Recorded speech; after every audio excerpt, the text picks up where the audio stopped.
Salamat, Panginoon, ngayon sa pagmamahal mo sa iyong anak na babae. Ngayon, kunin mo ito, Panginoon, ngayon.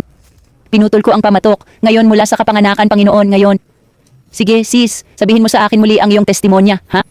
Sige, sabihin mo muna, tulad ng sabi ko, bago tayo nagdasal, okay. At ikaw, sige, tuloy. At ikaw, nagbahagi ng Dr. Pepper kung sakaling makita nila ako sa YouTube o ano pa. At ikaw ay lubos na nakalaya, naligtas, tama? Oo. At sabihin mo nga, una sa lahat, ilang problema ang meron ka dati. Sabihin mo lahat ng problema mo at ilang taon na. Kamay, pulso, balikat, pamamanhid ng kamay, tapos kamakailan lang 2 linggo, pabalik-balik.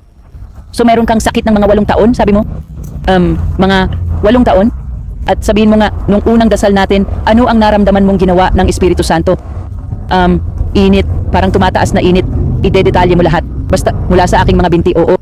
Ang init ay tumaas hanggang dito kung saan ang iyong mga tadyang. Oo. At nung ginawa mo ito sa ibang pagkakataon, umakyat ito sa aking mga braso, ulo. At pagkatapos, at sabihin mo sa akin ngayon, lahat ng bagay ay bago na. Ha? At sabihin mo sa akin ngayon ang sinabi mo na hindi ka naniwala na mangyayari ito. Ha? Hindi ako naniwala na mangyayari ito sa loob lang ng 5 minuto. Sa loob ng 5 minuto. Sa mga segundo at minuto lang. Mga segundo, siguro 2, 3 minuto, 2 segundo, hindi ko alam. Ang buong katawan mo ay ganap na gumaling. At naramdaman mo ang banal na espiritu na nag-aalis ng bigat na dala mo ng ilang taon. Oo. At parang lumabas lang sa'yo lahat ng negatibo. Parang kakaiba talaga, kakaiba. Medyo kakaiba nga. Parang hindi ka makapaniwala. Hindi ka maniniwala hanggat hindi ito nangyayari. Tama, nangyayari nga. Oo. At sabihin mo sa akin ngayon parang bago ka na. Oo. Matino ka na rin. Oo. Tama. Matino ka na rin, Jesus. Wala pa nga akong mas malamig na parte. Akin na ang malamig na parte. Hindi. Wala ka namang malamig na parte. Uy, parang high ka ba ngayon sa ibang bagay? Oo, parang wow. Parang oo. Parang nawalan ako ng 20 pounds o ano. Parang oo, siguro. Pero baka 500. Oo, 500. Grabe, ang galing talaga ng Diyos, no? Sobrang nakakamangha talaga. Napakagaling niya. Parang si Jesus tong tao. Oo, salamat Jesus. Papuri kay Jesus. Salamat Jesus. Oo, ito ang dahilan ng buhay natin. Oo, para dito. Salamat Jesus. Tama. Para maging sagot sa mundo. Tama. At dalhin ang katotohanan. Oo, sa ngalan ni Jesus. Hallelujah.